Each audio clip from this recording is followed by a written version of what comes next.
Inaya sat by the long glass window of her uncle's mansion, staring out at the sprawling gardens where guests laughed and mingled. Their laughter seemed to echo inside her chest, each sound like a reminder of how different she was from the rest of them. The women were thin, graceful, and dressed in gowns that shimmered like flowing rivers of silk. Inaya, by contrast, was largely her frame the subject of endless whispers and cruel jokes. The men smirked at her when they thought she wasn't looking, and the women, even her cousins, giggled openly at her whenever she moved too quickly, whenever she reached for food, or even when she walked through the hallways of the mansion.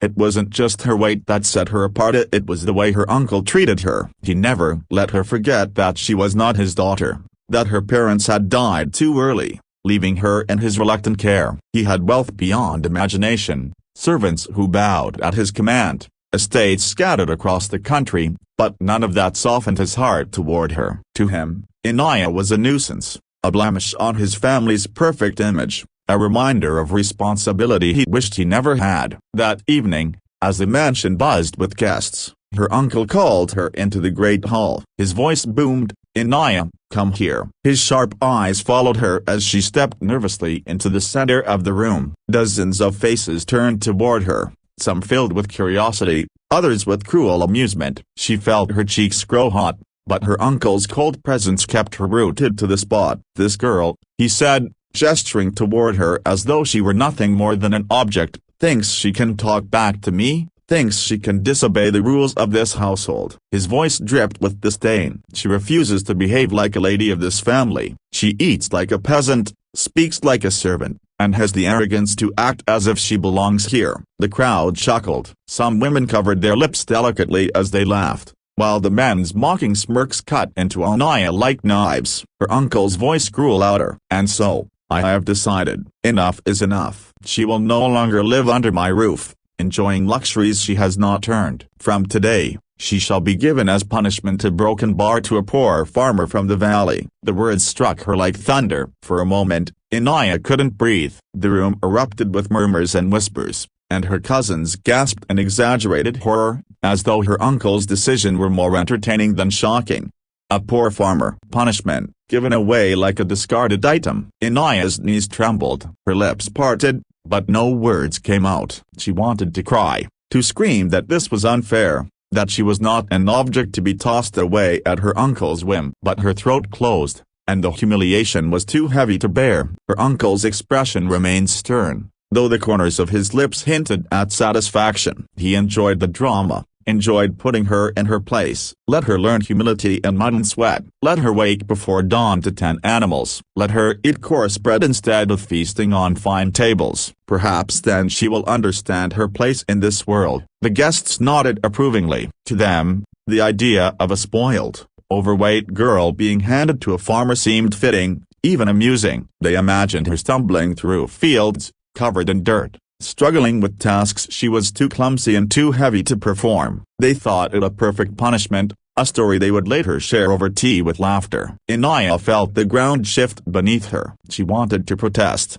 but she knew it would only feed their cruelty. Tears blurred her vision, but she forced herself not to cry in front of them. Crying would give them even more reason to mock her. The next morning, her uncle kept his promise. Without ceremony, without care, he ordered the servants to pack her a small bundle of clothes, just enough to survive, nothing more. No jewelry, no books, no keepsakes from her parents, only what he thought was sufficient for a girl being sent away. As the carriage rolled out of the gates of the mansion, Inaya sat stiffly inside, clutching the bundle to her chest. She looked back at the towering house, its windows glinting in the sun like cold, unfeeling eyes. She felt no love for that place. Yet it was the only home she had known since her parents died. Now she was being discarded, sent into an unknown life with strangers, like a burden no one wanted. The road stretched long and winding, leading them down from the hills of luxury into the vast valleys below. The air changed up. It smelled of earth,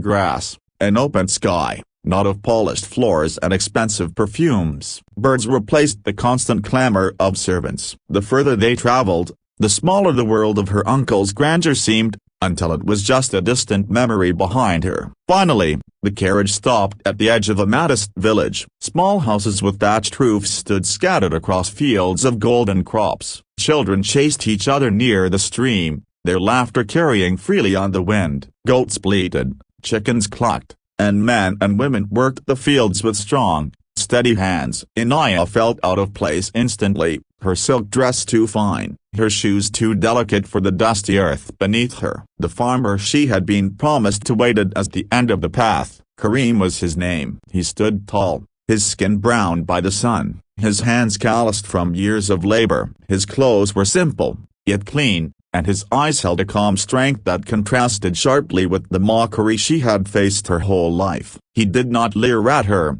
nor did he smirk at her weight as the guests at her uncle's house had done. Instead, he simply inclined his head in greeting. The servant who had escorted her from the mansion handed Kareem a slip of parchment, a note from her uncle. Kareem read it silently, then folded it neatly and tucked it away without comment. His gaze shifted back to Anaya, who avoided his eyes, staring instead at the dust swirling around her shoes. "This is your home now," Kareem said quietly. His voice was neither harsh nor welcoming, simply steady. "You will live here, as you are." Inaya followed him to his house at the edge of the valley. It was nothing like her uncle's mansion. The walls were made of stone, the roof of wood and clay. Inside, the furniture was plain: of wooden stools, a rough-hewn table, shelves with jars of grains and herbs. The air smelled faintly of smoke and bread, not perfume and polish. For the first time, she realized how fragile her life of luxury had been, how easily it had been stripped away. That night, she lay on a simple cot in a small room. There were no velvet drapes, no embroidered cushions, no lamps made of crystal. Just the quiet hum of crickets outside and the flickering glow of a small oil lamp. She clutched her blanket tightly, trying to hold back tears, but they came anyway, hot and uncontrollable. She cried not only for herself, but for the cruel laughter she had endured, for the parents she had lost, and for the uncertainty of what tomorrow would bring. Days passed slowly. Kareem rose before dawn each morning, heading to the fields while the world was still dark. Inaya would hear the creak of the door as he left, the sound of his boots crunching on the earth. She stayed in bed, staring at the ceiling, unsure of her place. At the mansion, she had been scolded for laziness, mocked for her body, but at least she knew her role, to exist in the shadows of her cousins. Here, in Kareem's home, she was nothing at all. When she finally gathered the courage to step outside, she saw Kareem working tirelessly under the sun. He moved with ease, his body strong and steady. The villagers greeted him warmly as they passed, with respect in their voices. "Kareem," they said with smiles, "may your harvest be blessed." Some bowed their heads slightly. Inaya noticed it, but she did not understand. Why would villagers show such respect to a poor farmer? She tried to help Ansia gathering water from the stream, but the bucket was heavier than she expected. Her arms shook,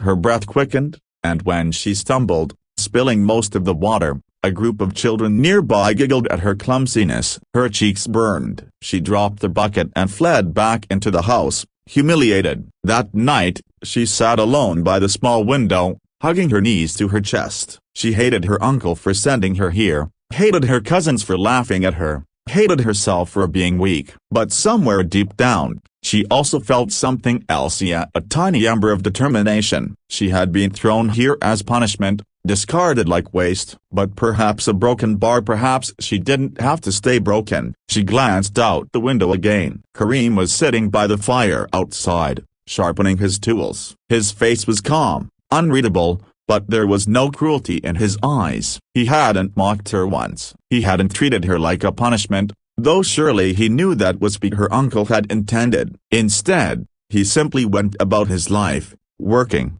living, existing with quiet dignity. For the first time in her life, Inaya wondered what dignity felt like.